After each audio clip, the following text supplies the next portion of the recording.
नमस्कार दोस्तों, मैं घनश्याम सोइल Kamla Devi CMB college of science and technology के ऑनलाइन यूट्यूब चैनल पर आपका स्वागत करता हूं।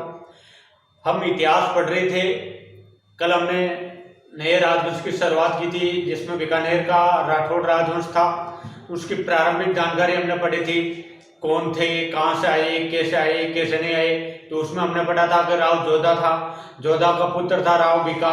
वो वहाँ से मारवाड़ छोड़ करके यहाँ आता है और यहाँ पर 1488 ईस्वी के अंदर बीकानेर रियासत की स्थापना करता है। बीकानेर का दुर्ग बनाता है और अपनी राजधानी की स्थापित करता है।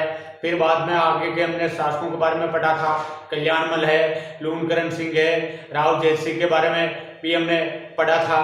तो आज हम उनसे आगे पढ़ते हैं। तो कल लास्ट में हमने कल्याणमल पढ़ा था। उस समय मैंने आपको बताया था कि कल्याणमल के समय 1570 ईस्वी में नागौर दरबार लगा था, अकबर ने लगाया था। तो कल्याणमल अपने दोनों पुत्रों के साथ में, दो पुत्र थे, एक का नाम बड़ा पुत्र था, उसका नाम था राय सिंह, और छोटा पुत्र था, उसका नाम था पृथ्वीराज राठौड़। इन दोनों को लेकर के अकबर के दरबार में जाता है और अकबर इन दोनों की सेवा से खुश होता है और खुश होकर के जो छोटा पुत्र था पृथ्वीराज राठौड़, उसको अपने दरबार में एक कवि के रूप में नियुक्त कर देता है। तो ध्यान रखना, पृथ्वीराज राठौड़ था वो अकबर का दरबारी कवि था। अकबर ने उसकी सेवा से, उसकी जो काव्य की रचनाएं थी, उनसे खुश होकर के पृथ्वीराज राठौड़ को गागरोन की जागीर प्रदान की थी। और गागरोन दुर्ग में ही रहते हुए पृथ्वीराज राठौड़ ने दो ग्रंथों की रचना की थी, जिनमें एक ग्रंथ आता है वैली कृष्ण रुक्मिणी और दूसरा ग्रंथ आता है गंगा नदी। और ये भी बताया था मैंने आपको कि वैली कृष्ण रुक्मिणी वचनी का जो ग्रंथ है, जिसमें कृष्ण और रुक्मिणी के विवाह से संबंधित जो संवाद था उसका वर्णन किया गया। और इसी ग्रंथ को दूसरा अडा ने 5वां वेद भी कहा है और 19वां पुराण भी कहा है। उसके पश्चात जो उसका बड़ा भाई था, जिसका नाम आता है राय सिंह, आज हम उसी के बारे में पढ़ेंगे, महाराजा राय सिंह। अब राय सिंह के बारे में शुरू करने से पहले खास बात बता देता हूं कि इससे पहले जितने भी हमने जो मारवाड़, इनके बीकानेर के राठौड़ वंश के शासक पढ़े थे, सब ने यही देखा था, उनके नाम का आगे जो उपाधि लगती थी वो उपाधि थी राव। जैसे राव बीका, राव जैत सिंह, राव कल्याणमल, राव लूणकरण सिंह, राव की उपाधि थी। लेकिन राय सिंह और इसके पश्चात जो भी शासक आए, उन्होंने राव की जो उपाधि थी उसका त्याग कर दिया और राव के स्थान पर महाराजा, या आप ये भी कह सकते हो महाराजा धीराज की उपाधि धारण की थी। तो ध्यान रखना, बीकानेर के राठौड़ों के अंदर महाराजा या महाराजा धीराज या महाराजा दीपपति की उपाधि धारण करने वाला पहला शासक है राय सिंह। ये उपाधि धारण की थी महाराजा या महाराजा धीराज की। इस राय सिंह को कहा जाता है कलयुग का करण। क्या कहा जाता है? कलयुग का करण। विशेष ध्यान रखना, कलयुग का करण किसे कहा जाता है? राय सिंह को कहा जाता है। और राजपुताने का करण कहा जाता है, हमने पढ़ा था पहले ही, लूणकरण सिंह को। ये ध्यान रखना, कलयुग का करण महाराजा राय सिंह।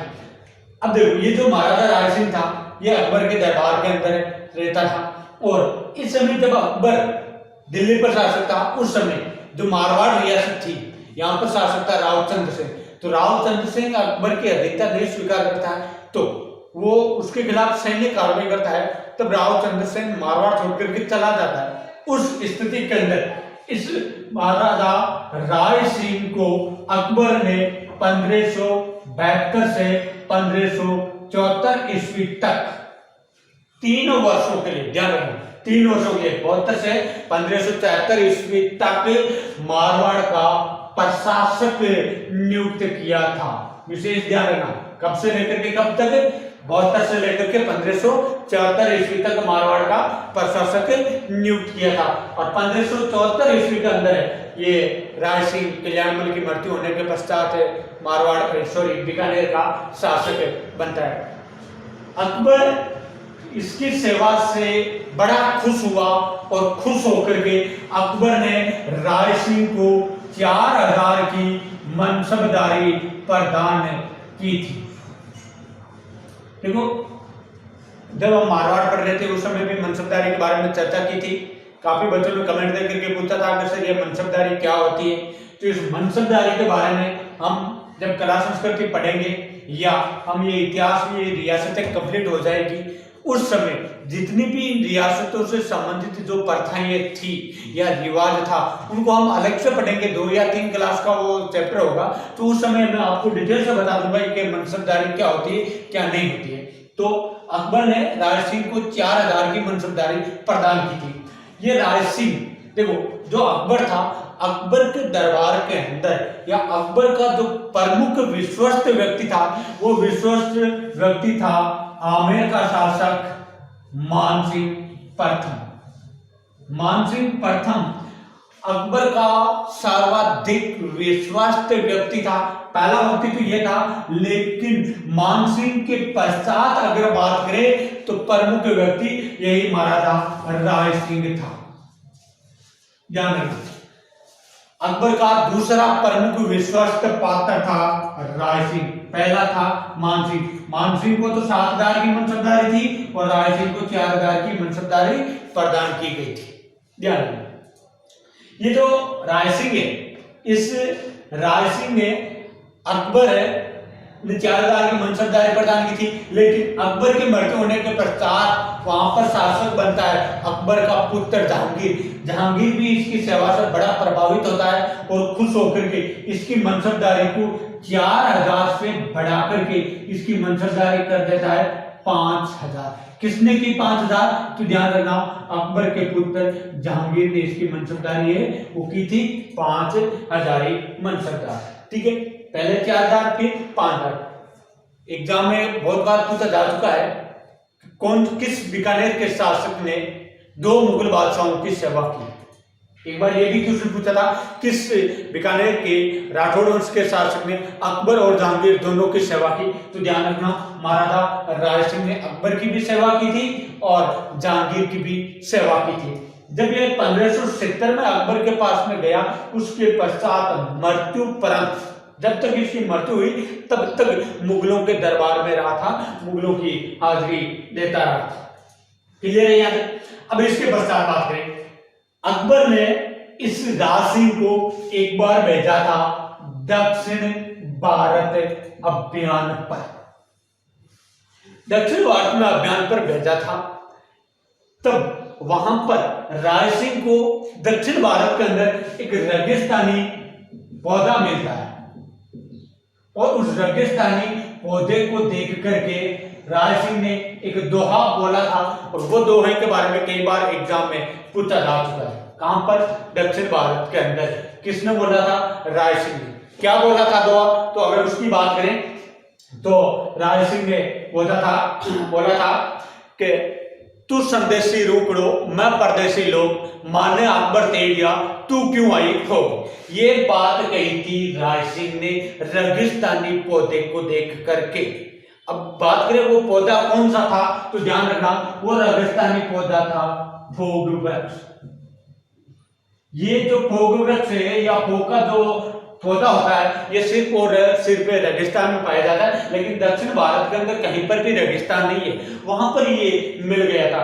तो राय सिंह ने इस फोग वृक्ष को एक संदेशी वृक्ष के रूप में निरूपित करके इसको कहा था कि तू संदेशी रूकड़ा मां परदेसी लोग, माने अकबर तेड़िया तू क्यों आई फोग। ये विशेष ध्यान रखना राय सिंह ने कहा था।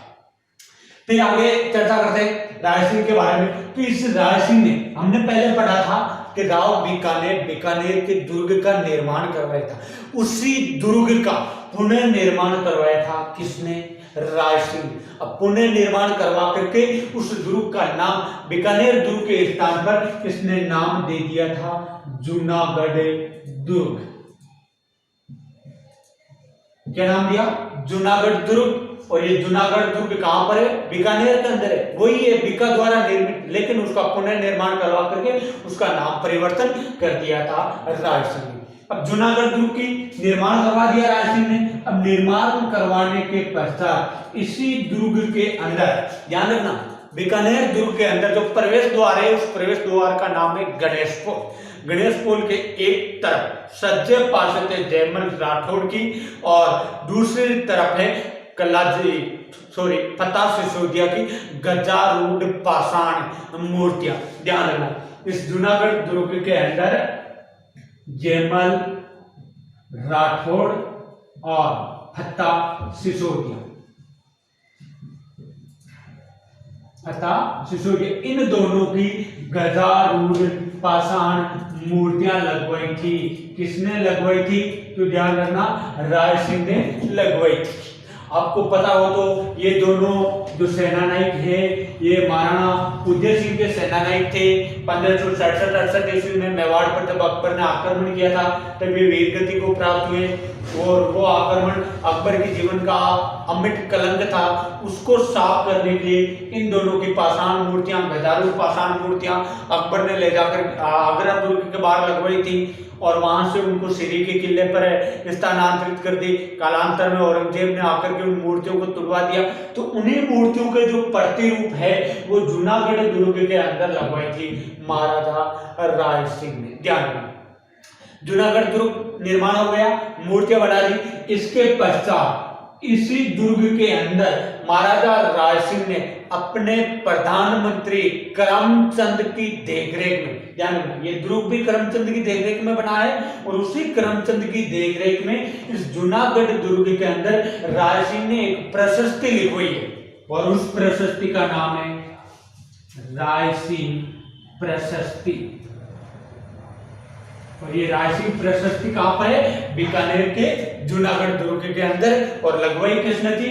राय सिंह ने लगवाई थी। अब बात करें जो राय सिंह प्रशस्ति है ना, इसके अंदर किसका वर्णन है? तो ध्यान रखना, इसके अंदर राव बीका से लेकर के महाराजा राय सिंह तक के बीकानेर के राठौड़ों का इतिहास है। जो राय सिंह प्रशस्ति है बीकानेर के जूनागढ़ दुर्ग के अंदर है, राय सिंह ने लिखवाई थी, बीका से लेकर के राय सिंह तक का इसके अंदर इतिहास है। अब आगे चर्चा करते हैं महाराजा राय सिंह से काल की। तो ये जो महाराजा राय सिंह का जो काल था, इस काल के अंदर जो बीकानेर की जो चित्र शैली है, उस बीकानेर के चित्र शैली की शुरुआत होती है। क्या होती है? बीकानेर चित्र शैली की शुरुआत होती है किसके काल में?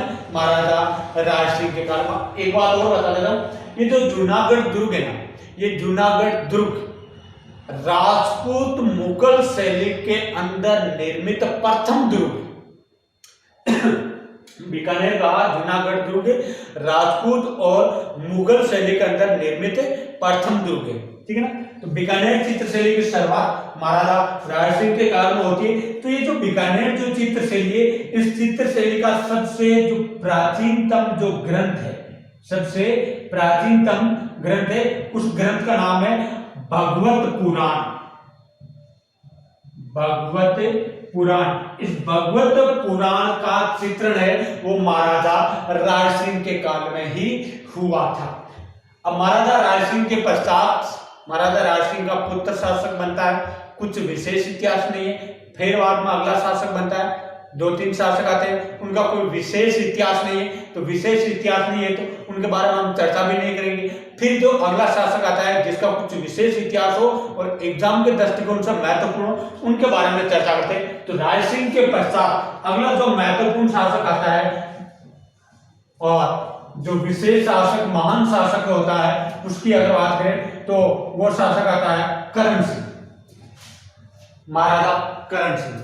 अब महाराजा करण सिंह की बात करें तो महाराजा करण सिंह है वो भी शक्तिशाली शासक था, और उसको महाराजा करण सिंह को, ध्यान रखना, ये जो महाराजा की उपाधि है महाराजा करण सिंह को, ये उपाधि प्रदान की थी सांझा ने। इसने प्रदान की थी सांझा ने, ठीक है।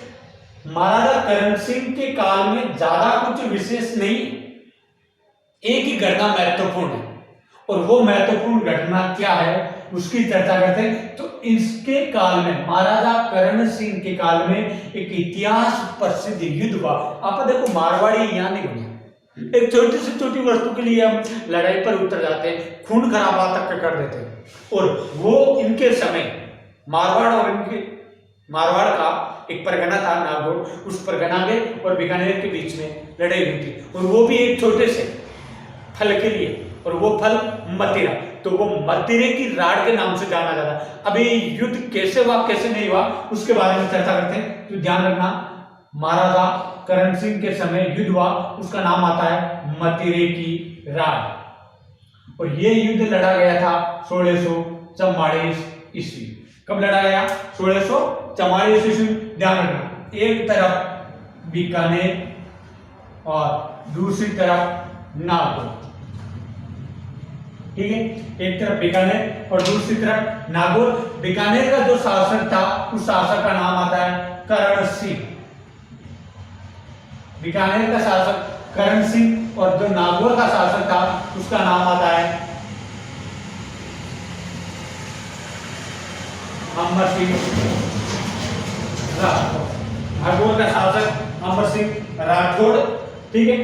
अब यहां पर बीकानेर रियासत का जो गांव था उस गांव का नाम आता है, यहां पर बना देता हूं आपकी एक छोटा सा गांव, और इधर भी एक नागौर का गांव था, इन दोनों की सीमा आपस में लगती थी। तो बीकानेर का जो गांव था उस गांव का नाम आता है खीलवा, और नागौर का जो गांव था उसका नाम आता है जोखड़ी। नागौर का गांव उसका नाम आता है जोखड़ी, और ये इन गांवों के बीच में सीमा, यहां जोखड़िया गांव का एक खेत और यहीं पर ही खीलवा गांव का एक खेत। देखो, कभी कभार हो जाता है छोटी छोटी घटनाओं से बहुत बड़ा बिगड़ा हो जाता है। हुआ ऐसा कि ये जो बीकानेर का जो खीलवा गांव था, इस गांव का ये जो खेत था, इस खेत के अंदर एक मदिरे की बेल है, वो उग गई, अंकुरण हुआ, बेल धीरे धीरे फैलती फैलती यहाँ से इधर उधर, ये बेल तो आपको पता ही हो फैलती है, और फैलती फैलती उसकी एक जो टहनी है, एक डाली, वो नागौर की तरफ आ गई थी। कोई बात नहीं, आ गई तो आ गई, लेकिन हुआ ऐसा कि इसके जितने भी, इस बेल के जितने भी अन्य जो टहनियां थी ना, उनके कोई मग फल नहीं लगा, एक ही फल लगा था, और वो फल लग गया था इधर। ये बेल का जो बीज था, वो बीज भी यही सोच करके उत्पन्न हुआ था कि भविष्य के अंदर मैं बहुत बड़ी लड़ाई कर रहा हूँ, इधर लग गया। अभी इस जो खीलवा गांव का जो किसान था, वो हमेशा यहाँ खेत के अंदर निगरानी करने के लिए आता, तो देखता कि ये बेल है, इसका है, इधर कहीं कभी ध्यान दिया ही नहीं, और इधर वाले भी आते नहीं। तो एक बार क्या हुआ था, यहाँ पर ये लगा हुआ था मदिरा, इस मदिरे को तोड़ने के लिए खीलवा गांव और जोखड़िया गांव, दोनों गांवों के जो खेत थे, उनके जो किसान थे, उनके बीच में तोड़ने को लेकर के विवाद हुआ। खीलवा गांव के किसान ने कहा मेरा है, और जोखड़िया गांव के किसान ने कहा मेरा है, तो विवाद दोनों के बीच में हुआ, विवाद का समाधान नहीं हुआ, तो इन दोनों ने पूरे गांव को बुला लिया। गांव वालों के द्वारा भी इस विवाद का समाधान नहीं हुआ। भाई ये जोखड़िया वाले कहते हैं भाई हमारे क्षेत्र में लगा हुआ है तो हमारा, जबकि खीलवा वाले कहते थे कि बेल हमारे क्षेत्र में अंकुरित हुई है, हमारे क्षेत्र से इसके सब कुछ मिला है, तो उस मदिरे पर अधिकार हमारा। विवाद समाधान नहीं हुआ, तो ऐसे करते करते बात पहुंच गई इधर करण सिंह की तरफ और इधर अमर सिंह राठौड़ की तरफ। दोनों ही सेना लेकर के आते हैं और यहाँ पर इनके बीच में युद्ध होता है, और युद्ध के अंदर अब देखो परिणाम की अगर बात करें तो बीकानेर के जो ख्यात है, वो ख्यात ये बताते हैं कि बीकानेर विजय हुआ, ठीक है, लेकिन जो नागौर के राठौड़ों की ख्यात है वो ये बताते हैं कि नागौर का शासक अमर सिंह विजय हुआ।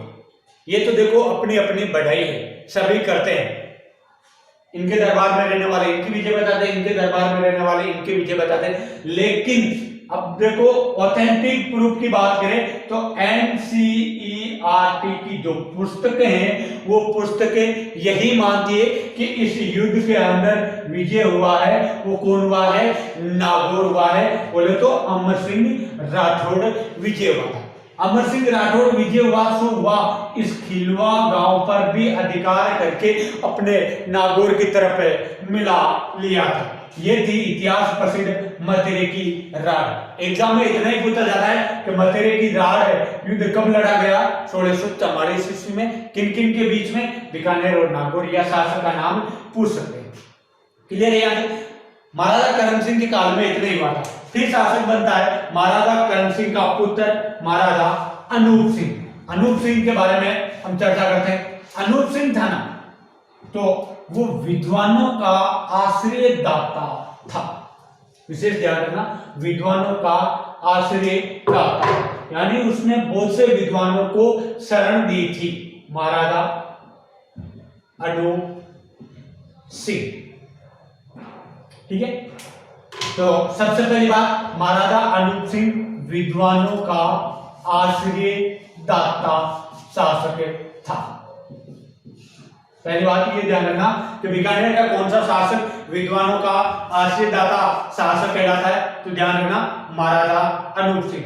क्लियर है? यहाँ आगे हम बात करते। महाराजा अनूप सिंह गया था दक्षिण भारत की तरफ, और इस समय दिल्ली का शासक था औरंगजेब। औरंगजेब के कहने पर दक्षिण भारत गया था, और उसी दरमियान महाराजा अनूप सिंह को पता चला कि औरंगजेब ने हिंदू मंदिरों को और मूर्तियों को तोड़ने का आदेश दिया है। तब इसके मन के अंदर सौद धर्म के प्रति, अपने धर्म के प्रति प्रेम जाग गया कि ऐसे तो अगर मूर्तियां यहाँ पर रहेगी तो औरंगजेब की सेना आ जाएगी, वो तोड़ देगी। तो इसने वापस आते समय जिस भी गांव से ये गुजरा, वहां पर जो भी इसे मूर्ति मिली वो अपने साथ में लेकर के आ गया, और उन मूर्तियों को, दक्षिण भारत से जितनी भी मूर्तियां मिली उन सारों को ला करके बीकानेर का जो जूनागढ़ दुर्ग है, उस जूनागढ़ दुर्ग के अंदर इसने बनवाया था मंदिर। क्या बनवाया था? मंदिर। और उस मंदिर को कहा जाता है, आपके मंदिर बनवाया, उस मंदिर को कहा जाता है 33 करोड़ देवी देवताओं का मंदिर। क्या कहा जाता है? 33 करोड़ देवी देवताओं का मंदिर। और वो बनवाया किसने? महाराजा अनूप सिंह ने दक्षिण भारत से वो मूर्तियां ला करके। पहली बात तो ये ध्यान रखना। दूसरी बात, महाराजा अनूप सिंह का काल है वो बीकानेर जो चित्र शैली है, उस चित्र शैली का स्वर्ण काल कहलाता है। विशेष ध्यान रखना कि शासक का काल बीकानेर चित्र शैली का स्वर्ण काल कहलाता है, तो महाराजा अनूप सिंह का काल है वो काल कहलाता है स्वर्ण काल। ठीक है, फिर अगली चर्चा करते हैं कि महाराजा अनूप सिंह के काल के अंदर राजस्थान के अंदर, सॉरी, इस बीकानेर के अंदर एक नवीन कला आई थी, और उसका नाम आता है उस्ता कला। बोले तो ये उस्ता कला है। उस उस्ता कला को बीकानेर लेकर के आए थे महाराजा अनूप सिंह।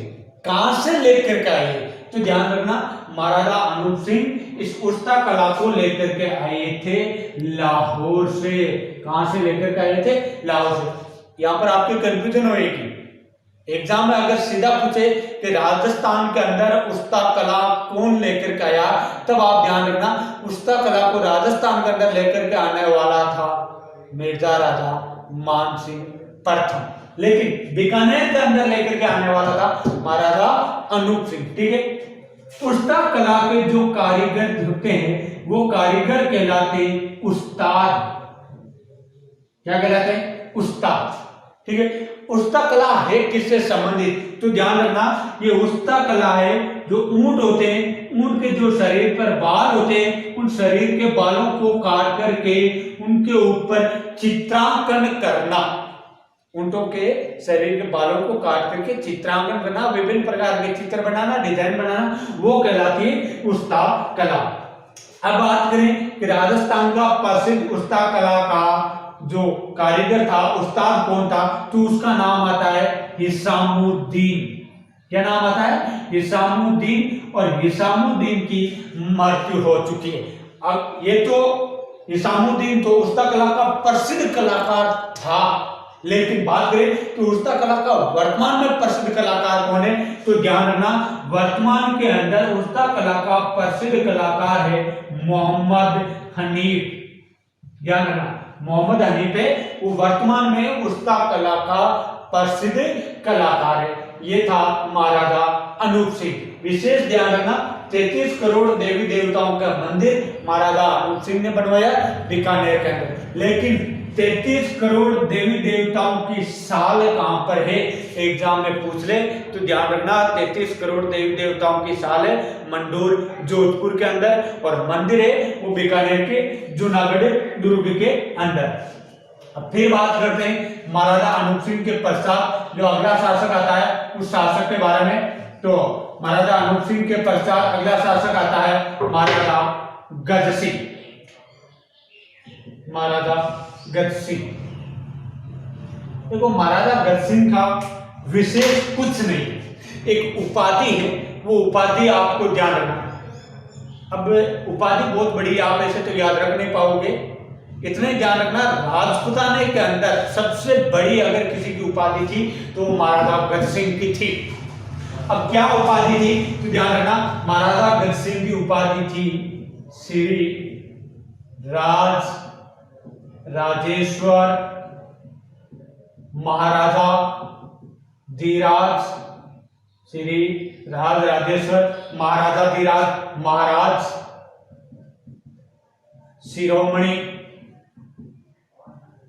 श्री गज सिंह, ये उपाधि थी। श्री राजेश्वर महाराजा धीराज महाराज शिरोमणि श्री गज सिंह, राजपूताने के अंदर सबसे बड़ी उपाधि महाराजा गज सिंह की ही थी, ये जानना, ठीक है। गज सिंह के पश्चात अगला शासक बनता है, उसका नाम आता है महाराजा सूरत सिंह। महाराजा सूरत सिंह, ये बहुत महत्वपूर्ण शासक है, ठीक है। अब महाराजा सूरत सिंह की बात करा तो महाराजा सूरत सिंह के समय एक युद्ध होता है, और उस युद्ध के द्वारा देखो बताता हूं कि वो लड़ाई लड़ी गई थी 16 सितंबर 1805 ईस्वी को। कब? 16 सितंबर 1805 ईस्वी को महाराजा सूरत सिंह ने आक्रमण किया था बडनेर पर, और इस समय बडनेर का जो शासक था वो बडनेर पर शासक था जैसलमेर का शासक जाब्ता सिंह भाटी।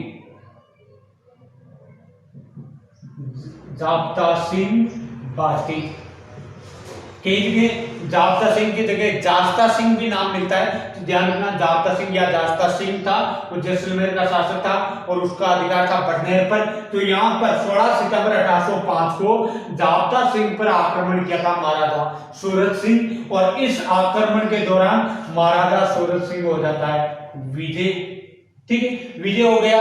तो यहाँ बडनेर पर अधिकार किसका हो गया? महाराजा सूरत सिंह का। और जिस दिन यह युद्ध हुआ, और यहाँ हम ये कह सकते हैं कि जिस दिन सूरत सिंह विजय हुआ था उस दिन वार था मंगलवार के दिन विजय हुआ।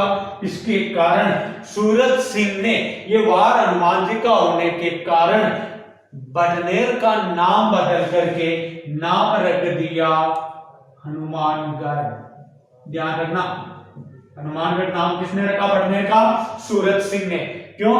क्योंकि 16 सितंबर 1805 को इसने बडनेर पर अधिकार किया, और उस दिन वार मंगलवार था, जिसके कारण मंगलवार के अंदर विजय होने के कारण, मंगलवार है वो हनुमान जी का वार होने के कारण बडनेर का नाम रखा था हनुमानगढ़। ये ध्यान रखना सूरत सिंह के बारे में। और दूसरी इस सूरत सिंह के बारे में ध्यान रखना कि महाराजा सूरत सिंह ने जो बीकानेर के अंदर जो करणी माता का जो मंदिर है, उस मंदिर का जो वर्तमान स्वरूप है, उस वर्तमान स्वरूप का निर्माण करवाया था। इसका करणी माता के मंदिर के वर्तमान स्वरूप का निर्माण करवाया था। किसने? महाराजा सूरत सिंह ने। और महाराजा सूरत सिंह के बारे में अंतिम बात ध्यान रखना कि महाराजा सूरत सिंह ने 1818 ईस्वी के अंदर ईस्ट इंडिया कंपनी के साथ में, किसके साथ में? ईस्ट इंडिया कंपनी के साथ में कर ली थी संधि। ध्यान रखना, ईस्ट इंडिया कंपनी के साथ में संधि करने वाला बीकानेर का शासक कौन था? महाराजा सूरत सिंह। तो ये पढ़ा था हमने महाराजा सूरत सिंह तक बीकानेर का इतिहास। अब जो शेष जो शासक बचे हैं, 2 शासक महत्वपूर्ण है, और यहाँ हम बात करें सबसे महत्वपूर्ण शासक तो महाराजा गंगा सिंह है, वो हम अगले क्लास में पढ़ेंगे। तब तक इस चैनल को अधिक से अधिक शेयर करना। हाँ, आप एक वीडियो को भी थोड़ा सा कम देखा करो, कम देखते हो तो इसको थोड़ा सा ज्यादा देखा करो, और हमें भी वापस कमेंट में प्रश्नोत्तरी करके प्रश्न पूछा करो, ताकि हमारा भी हौसला अफजाई हो सके। तो उम्मीद करता हूं कि आज से आप इस चैनल को अधिक से अधिक लाइक करोगे, शेयर करोगे और सब्सक्राइब करोगे। धन्यवाद।